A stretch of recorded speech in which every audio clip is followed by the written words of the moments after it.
સૌથી મહત્વનો 2 માર્ક્સમાં પૂછાયો પ્રશ્ન રચના સદ્રશ્ય અને કાર્ય સદ્રશ્ય અંગો વિશે માહિતી આપો.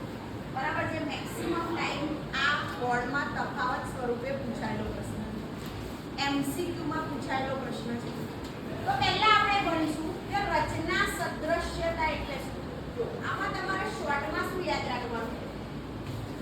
સદ્રશ્યતા એટલે સમાન અને રચના એટલે તમારે રચના શબ્દ પકડી રાખવાનો કે જે સજીવમાં રચના સમાન હોય પરંતુ કાર્ય ભિન્ન હોય અથવા અલગ અલગ હોય તો તેવા સજીવોને શું બોલાય? રચના સદ્રશ્ય. બીજી રીતે વ્યાખ્યા બોલવી હોય તો એ બોલે કે માનો કોઈ 2 સજીવોની અંતસ્થ રચના સમાન છે પરંતુ કાર્ય ભિન્ન છે, તેને શું બોલાય? રચના સદ્રશ્યતા. અથવા અંગો સરખા છે એટલે એના માટે બીજો શબ્દ આપ્યો સમમૂલક અંગ. વ્યાખ્યા શું લખીશું? એકદમ શોર્ટ એન્ડ સ્વીટમાં. જે પ્રાણીઓની અંતસ્થ રચના સમાન અને કાર્યો ભિન્ન તેવા અંગોને શું બોલાય? સમમૂલક. ચાલો હવે એકવાર તમે આ વ્યાખ્યા બધા બોલો.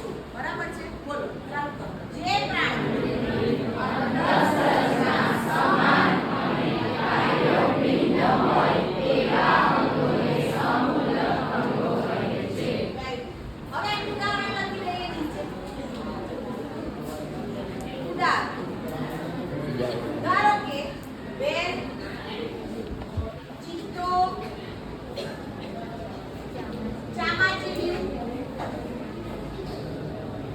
અને માનવ ના અગ્ર ઉપાંગો એટલે હાથ, અગ્ર ઉપાંગોના અસ્થિઓની ભાત એટલે કે એમની રચના કેવી છે? સમાન છે, પરંતુ તે કાર્ય તો સરખી પડતા હોય એવું જરૂરી નથી. રચના સમાન છે. જેમ કે સૌથી પહેલું વસ્તી કયું આવે? ભુજાસ્થિ. પછી અહીં 2 આવે અરીય પ્રકોષ્ઠાસ્થિ, મણિબંધાસ્થિ, પશ્ચમણિબંધાસ્થિ અને આ સેમ બધાનામાં સરખું. બરાબર? તમને એક આકૃતિ દ્વારા બતાવું. આકૃતિ દેખાય છે? આ માનવ, ચિત્તો, વેલ, ચામાચીડિયું અગ્ર ઉપાંગના અસ્થિ બધામાં સેમ જ. ભુજાસ્થિ, અરીય પ્રકોષ્ઠાસ્થિ, મણિબંધાસ્થિ, પશ્ચમણિબંધાસ્થિ અંગો. ક્લિયર? ઓકે. બીજું ઉદાહરણ કયું આપણે કરેલું? તો કે બોગનવેલના કંટક અને કોળાનું પ્રકાંડ શું? બંનેનું કામ શું છે? સમાન કે રચના સમાન?